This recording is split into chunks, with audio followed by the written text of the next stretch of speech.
مبارك مسمى مالتئي يا الدار دونالد ترامب ويا أبايرتي مال دبر سارة وكان أولي مسمى باتيت. السلام عليكم ورحمة الله وبركاته. الشمار كفوني هردفتو تكيني على حرمو نقار أول تريبني يرى وري channel كناف حرواتاتن سبسكرايب لايك وجودان حرمو فيديو بوبوهارسو قمتشيسو كان زنافتة تنزي جتن سنف كبتين فيجرا أمامو كرف فيديو. ፕሬዚዳንት ዶናልድ ትራምፕ ለታላቁ የኢትዮጵያ የህዳሴ ግድብ አሜሪካ በቂልነት የገንዘብ ድጋፍ አድርጋለች ማለታቸው እያነጋገረ ይገኛል። ይህንኑ የፕሬዚዳንቱን አወዛጋቢ ንግግር መነሻ አድርጎ የአብስራ ገዛኸኝ ያዘጋጀውን አከታኑቲ ስኒፍ ዲያት ሰራተኞች እኛው፣ የፋይናንስ ምንጮችና አስተባባሪዎች እኛው፣ በአጠቃላይ የህዳሴ ጉዟችን ባለቤቶች እኛው መሆናችንን የሚያሳይ የባለቤትነት ማረጋገጫ ካርታችን ነው። ታላቁ የኢትዮጵያ ህዳሴ ግድብ መጋቢት 24 ቀን 2003 ዓ.ም በቤንሻንጉል ጉሙዝ ክልል ጉባ ወረዳ ሲታለም ገንዘቡን ኢትዮጵያውያን ከግል ኪሳቸው መንግስታቸው ከካዝናው እያወጣ እንዲሰራው ተወስኖ ነበር። ለዚህም ሲባል እንደ የህዳሴ ግድብ ህዝባዊ ድጋፍ ማስተባበሪያ ጽህፈት ቤት ያሉ ተቋማት ተመስርተዋል። ትራምፕ በታላቁ የኢትዮጵያ ህዳሴ ግድብ ዙሪያ የሚሰጡት አስተያየት ሁልጊዜም እንዳወዛገበ ነው። በመጀመሪያው የስልጣን ዘመናቸው ግብጽ ከፈለገች ግድቡን ልታፈነዳው ትችላለች ማለታቸው ከኢትዮጵያ አየር ኃይል ሳይቀር ምላሽ የተሰጠው ነበር።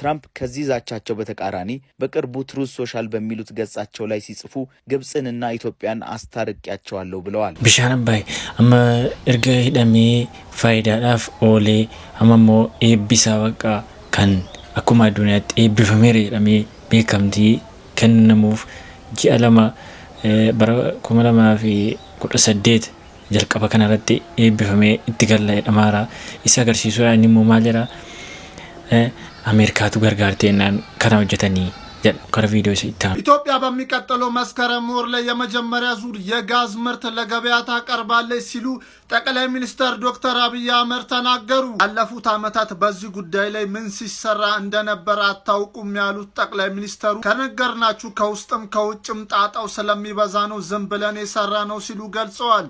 ይህ ምርት የት አካባቢ እንደሆነ በቀጥታ ባይናገሩም በንግግራቸው ወቅት ላለፉት 2-3 ዓመታት እኔ መጎበኘው ጋዙን ነው እናንተ መታዩት ግን ስንዴውን ነው ሲሉ ተናግረዋል። ጋሲዩ ገና ገባዳፍ ቂስኔ ዳራ ኩንሞ ጋላኩኖ ሲሉማ ኢትዮጵያን ነማይ ሲቀቤ ኦልባሱ ደብደ ማለ ሲሉማ ወንቲ ሁንዲኑ ወንቲ ቢየቲ ፈያ ከዘ ጅሩ ካባፍ kiba bahaf lixa wanti Itoophiyaa keessa jiru uma qoricha ta'u uma faayidaa ta'u uma faranjiin nyaattee maal jettee ooltu uma faayidaa qofa. Mubaarak musammaa irratti waa baay'ee dhiyaataara inni immoo kunoo meemee maal jedhaara inni immoo. Haati koo yooditi seenaadha. Ankanuma sitti mukani baganarraa kaafte choo jettee sitti cufatte. Hin jedhi namni naa kenne har'a duu qaba birriyaan saamame. Jala maaltu dhibe waa isaa bicha kooti. Hirriban dhabe hangara kootiin deenii namaa narra jiru silaa jiraatti qabdanii naan gaafattanu namicha kana ammas taana. Namichi maqaan isaa Fadiluu jedhama. Dhalataa naannoo Harargeeti. Dhageessanii dhalataa naannoo Harargee keessaayyuu fira mucaa an Soomaaliyaa keessatti dhukkufatee jennaan nama ajjeesee jennaan guyyaa 14 caammaadhaan taa'ee baaseeti maqaan isaa Fadiluu jedhama. Wallahi wa billahi yondoe namicha kana gaafatama kana qubana qabadha jedhen dhufe warri immoo maallaqa Mubaarakii buufna jettan afaanin taane nana soosisina isinin jaalladha na jaallattu wallahi jira kooti miti du'a kootiin kadhatamu kana booddeemu yaa rabbi ilmaan koo yoo ajjeesifiti yoo rakkifte fuundura namaa dhaabu dhageessani dingata Mubaarak yoo dhukkufatee lafattafi ayyoon dhukkufadhe ofan ajjeesa dhufe fuundura namaa dhaabu dhageessani dingata gammaddanii Mubaarakiin gargaarsinne Mubaarakiin gargaarra jettanii yoo yaaddani shaqqalachuu yoo barbaadani keessa dhageessanii Mubaarakiin qabnee gargaarsa Mubaarak jennee uummata waamnee birrii nyaannaa yoo barbaadan uummata nyaadhaa uummata Oromoo maqaa kootiin nama birrii tokko siin gaafateen kennina. Ana sasata inni liqeeffadhee wal dabarsaa jiruu fi fuuldura namaan dhaabadhuufi. Dheedaa namaan irra jirus akkasumuniin tokko narraa kafalamu wallaahi billaahi hin barbaadu niyyaa siin qabu barbaannaan amma kana gadi taa'een ijoolleen na jaallatan ol seenaa jedhee nama na jaallatu nan beeka fooloo warran fooloo godhe kumni kudhanan kun birrii kudhan yoo irraa fudhe nan kafala loo Oromoon boriif quba qabaadha ofii kootii akkan jiru tan jira sini galee ofii kootii nama dhukkuba qabu akkan jiru tan jira namni haqa namaa eeggatta yoo ta'e ilmi namaa tokko birrii sii liqeesse birrii koo naa kenni birrii koo naa kenni birrii koo naa kenni roona siin jedhu maal taatame hojii maaliin namaa hojjetama utuu si'iiti dandeessee waa hojjettaa gara fuulduraa keetii yaaddaa dubbatti malee boo halkanii guyyaa mataan banameen ijoolleen badiin qaban haqqii jara na gaafatan namoota biriin irraa qaban immoo utuu isin itti himee nan saalfadha himu namoota kaleessa miidiyaa irratti itti kadhatame sini galee namoota kaleessa miidiyaa irratti fayyaan qabdu jedhamee itti kadhatame mubaarak fayyaan koo fayyaa keen caalu hoo deemiti yaalami jedhee amma wadaana eeggatee dadhabee sini galee kana yeroo lama sadii sitti badheera akkasin angaruu wanni garaa nyaatu nama kuma furtu jira ajandaa koorraa nama kuma lama kuma sadii teessanii haasaa turtan namni naa dhimmamu tokko kaanadaa keessa dhabame kaleessa lubbuu obboleessa isaa firasaa Ahmadiin Harargee keessa haadhaaf abbaa boochise mandara boochise gammachuudhaanaan Ustaaz Hamzaa Shee Jaabir ofii isaaniitii dhaqanii naa gaafannaan didi namichi kun dhageessanii Ustaaz Hamzaa Shee Jaabir dhaqanii birrii isaa kenniif jedhanii naa gaafannaan na dhawwate yoo waan har'a geesse ammas taanaan waraabbadhaa sababii fadiluuti an deenii namaa baadhee jiraachuu obboleessa makiinaa keessan taa'aa oolaan yoo makiinaan na darbatee kufellee sababii fadiluuti an hassaabii biraa hirribaan qabu laayibiirra noole dhugaadha saatii deemur dhugaadha hirrafuun rafaan jiruwan ergan turkii deebi'ee keessattuu nama saalfadheetan giddii amma hiriyaan qabuwan hundi namaa na jibbee jechuudha maal saatii diddimme fur laayibii abbaa giddiitiin lola laayibii maal laayibiirra noolee bula kanaayyuu yoon jiraadhe xiqqoos yoon ijoollee obbolaa kootee hojii xabadhee kolfee jedhe narraa gala asittan baqadha yoo namni naa dawwalee kaaseen hello laayibiirra jedhanii abbaa maallaqa narraa qabatu cufaa jira obboleessu asittan baqadhee taa'aara laayibiirra sini galee namni maallaqa narraa qabu naa dawwalee hello qoy laayibiirra jira jedheen cufadha dhufanii na laaluu hin dhiisu humna dhaban ijoolleen kun namatti mataan dhaban ijoolleen kun warri deenii narraa qaban warri idaan narraa qabanu bakki idaan namaatti kafalchiifamu mana kana bakki hattuun itti saaxilamu mana kana eessatti hima ture ijoolleen kun yoo jarri dhaqanii biraatti matanii dhimma mubaarak irraa naasuuf nuuri isaa naamin jedhanii hinaaffaa fakkaata jedhanii dhiisu asliitti matameera asliitti sheeknii wayii ol galanii mubaarak maallaqni dhawwate jennaan ol na fidee geessanii na gaafateera asliin gaaf tokko wallolanii sanuu wallolanii gadi buusee bakka ta'e gastee irraa gadi buusee gargaarsarra jira bu'aa jedhee qirroolti jedhanii qirreetaa sanaaf ol galchee asliin gaafatee siniif akka falu kamaal jedhee walitti nu dubbateera ijoolleen kun eessatti mattire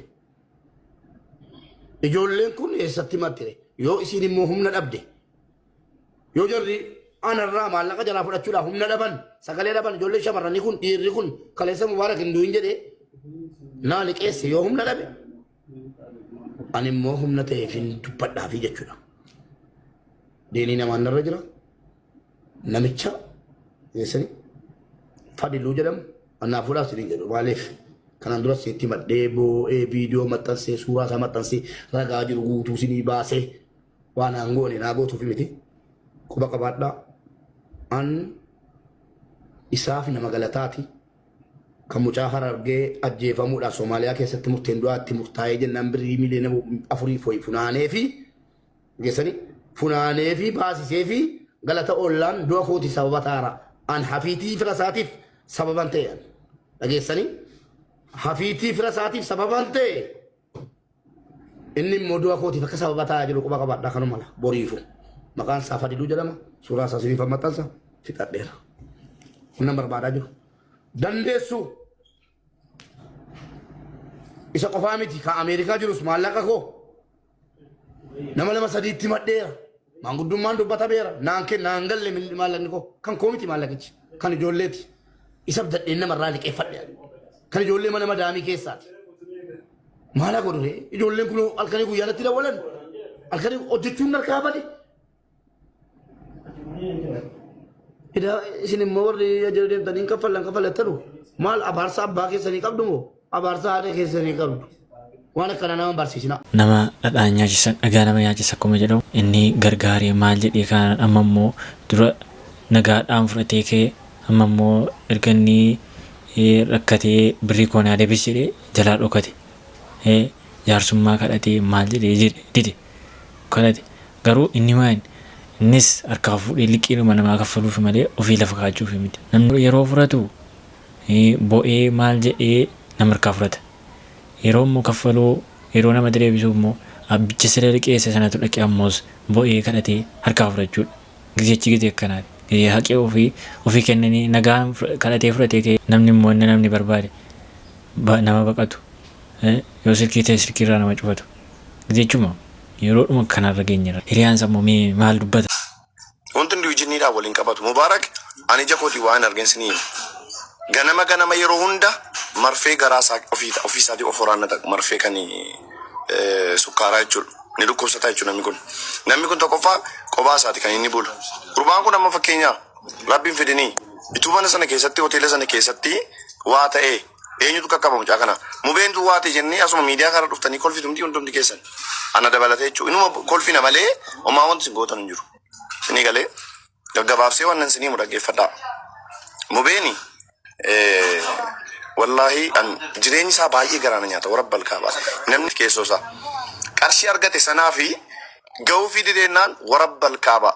Isa rabbi guddaan na argu mana isaa gurgure Mubaarak mana ijoollee isaatii jedhee ijaarsisee Jimma keessaa jechuudha ni gurgure Mubaarak mana isaa mana ofii qabu. Darbee ga'uu fi didee maallaqni jechuun ijoollee irraa liqeeffate maallaqa sana. Maallaqa ijoollee irraa liqeeffatee maallaqa ijoolleedhaa deebisuu dadhabee amma tokkodha. Kan inni jiru biyya Dubaay. Kana malees immoo hojii banuu jedhee hojii eegalee ture nama tokko faana. Hojii banuu eegalee hojiin sun jalaa fashalaa'e. Qarshii danuutti baasee qarshii dheengadda hojiidhaan hojjennes wantoota garaagaraatiin wal qabatee jechuudha. Mucaan kun Maarkos baay'ee stress ta'ee jira amma.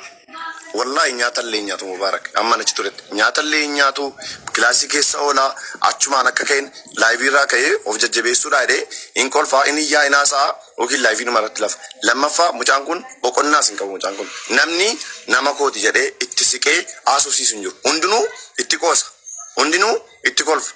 Borimmootu Mubaarak waa ta'ee inni yaabbayee sigalee wallahi Mubaarak marfee sukkaaraa garaa isaarra ofii fofuraan ani ija kooti waan argeensan itti maara. Namni danuun itti qoosa mucaa kanatti. Hiriyaan isaa immoo kun inni dhukkubsata nama sukkaara qabu jedhee himateera. Dhukkubni kun immoo namni dhukkubsatee beeku yookiin namni dhukkubichaan qabamee beeku baay'ee beeka. Namni ammuma fayyaa qabutti ammuma qabeenya qabutti amma nama wajjin jirutti siruma namni wajjin ashaqee gaafa namni rakkate gaafa immoo waa ta'e jechuudha. Achumaan itti duulama jechuudha. Guyyaa tokko faa sangaa qale sangaa qalee maxaamatti makeenna ammoo ustaaza nabaaran achumaan maxaamni jedhaa sunis badee innis rakkate uttoo haree eega gaafa ustaaza nabaaranuuti takkaa waleen nama ta'e hin beeku dhaggeeffadhu. Ustaazonni abaaranii seenaa dhugaatii yookaan lafaa fuudhee miti waan inni jaalladhu waan an beeku waan biyya koo ta'eef sitti maara. Saba kaan na qabaara malee. Kanaaf naa baa waleen duruma abaarsa qaba. Maatiin hin bulu jara keessaa miskiinni Mubaarakiin bichaadha duruma yeroo jaratti xiqqaas miskiinni Mubaarakiin bichaadha. Siigalee sangaa du'aa namni qalaa sangaa du'aa fi deeqa gorra qalee maxaamatti makeenyaa chisennaan ustaazonni nama mana sana dhaqullee baaran jennaan nama mana jiraate dhaqee nyaata nyaatu wallaahi maxaamni akka mana akka gaataraa keessaatti baay'ee maxaama jiraate duraan mana nyaataa jiraate. Siigalee abaaranii namni sirraa citee awwaleenis kasaaree osoo inni taa'u jaartii kanas hin fuudha kanas hin hiika kanas hin fuudha gara shaan hojaa fuudhe warra kan hin beeku mucaa tokko qaba immoo ijoollee lama moo ta'u qaba tokko isiin ashee turkaa isiin kiristaanarraa fuudhe sanarraa qaba maqaan mucaa isaa barbaade maa inni beekta marroo maqaan mucaa isaa marroodha jaal marroo yaani marroo itti moggaawate quufaadha naan bara waleen kun biiwate kaza jaartii kanas hin fuudha kanas hin hiikaa dadhabee ama booda kana qottoo haree rakkate isa duraanii ijoollee kanatti quufee biriirraa fudhatu ijoollee amma ciccimte beetta ijoollee kaayis birriin fudhatu lama qaba jaarti. Kaza jaartiin jedha wanni rakkatee tarii yeroo mubaarikii dhukkubsatu sana mubaarikii wajjiniin Turkii dhaqe. Nan beeka yeroo inni gaafa ni dhaqullee quban qabaan. Dhiyoodhuma bari yeroo mubaarikii dhukkubsatee Turkii dhaqu jechuummaa deeggadda garan turre waggaa ga'eerama. Kanaafuu eegachi dhaqee immoo baxaraan egaa tasumayyuu baxaraan tasuma ta'e malee awwalee jechuun nama akkasiiti. Awwaleen lafuma irratti hin beeka malee nama awwaleen duruma kaasee fakkeenyaaf namni tokko osoo ka'e namni dogoggorsiisa. Duruma sirrii miti awwaleen duruma sabiyyummaa isaatii kaasee sirriin turre. Sigalee waayati wallaahi jedhanii jette irratti naan wallaahi jechuun rakkoon qabu. Awwaleen immoo waan nan beekuuf nan beeka sirriitti gadi fageenya kan jallate. Amma kan ammoo awwaleen waan dalagaa sin dalagu beektaa amma yaani taa'eetuma garaa isaa qofatti nyaanna waan boriin as saba awwaleen naama ni kan. Garaa isaa qofatti waan nyaatu argannaan waan boriin as sabni. Sigalee garaa isaatti immoo taa'ee nyaata gaa yaani kiristaanota bira jira. Fataa jedheen jiraata jireenya irraa kana fataa jedhee jiraata waan ta'eef dantaa jireenya isa borii wala akiraa keetii wala jinnii keetii boriin biyyatti galee rakkadhaan jiru. Inni waan inni mangalu jedha. Galuu tabsaa kutatee irra laamma wal. Sigalee kanaafuu awwalee sirriitti beekna. Awwaleen nama akkasiiti jechuu kooti. Kanaafuu awwaleen jallataadha. Namni al tokko namatti bu'e sirma yoo milkaa'u Rabbii nama abaaramu Rabbiin hin godhini. Viidiyoon har'aaf qabadhe dhufee kana fakkaata haga kabiraatti walitti deemnutti nagaan naaf turan isiniin jedha.